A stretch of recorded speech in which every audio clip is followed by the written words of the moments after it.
Oyi, kecha sizni aldadim. Nega kayfiyating yo'q deganingizda rostini ayta olmadim. Keyin o'ylab qoldim. Avvallari hamma gapni birinchi bo'lib sizga aytardim. Balkim rostdan ham ulg'ayib qolgandirman.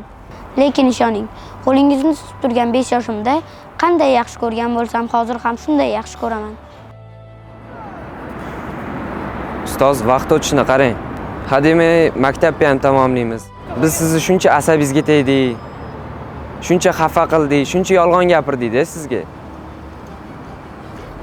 Siz bizga bilim berdingiz. Onamdek qayg'urdingiz. Yutuqlarimga xursand bo'ldingiz. Sizga biron marta yaxshi ko'rishim haqida gapira olmadim. Ustoz, rahmat. Sizni yaxshi ko'raman men.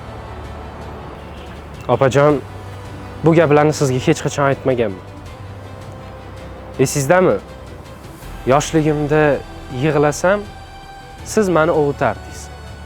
Men esa faqat sizni yig'latardim. Oyim, "Sen kattasan" deb faqat sizni urishib berardilar. Eng qizig'i, siz kichik jussangiz bilan meni yelkangizga chiqarib olib aylantirib yurardingiz. Yoshligimizda bozordan olib kelingan shirinliklar ustida doim talashardik. Nimaga bunaqa yomon uka bo'lganman, o'zim ham bilmayman. Hozir osmondan shirinliklar yog'ilsa ham o'sha kunlar qaytib kelmasligini juda ham yaxshi bilaman.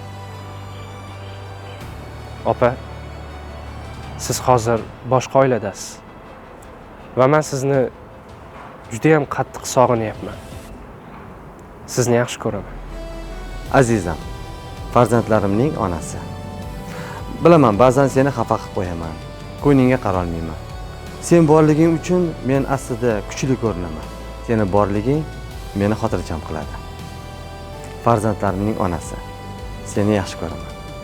Qizim, ishdan kelganimda eshikka yugurib chiqib, mahkam quchoqlab olardi. Esingdami?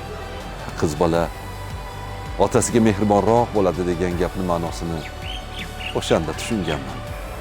Har doim ham seni erkalay olmayman. Har doim ham senga mehribonlik qila olmayman. Lekin bilgin, seni doimo yaxshi ko'raman. Balkim men sen uchun eng yaxshi ota emasdirman. Lekin sen men uchun eng yaxshi farzandsan. Qizim.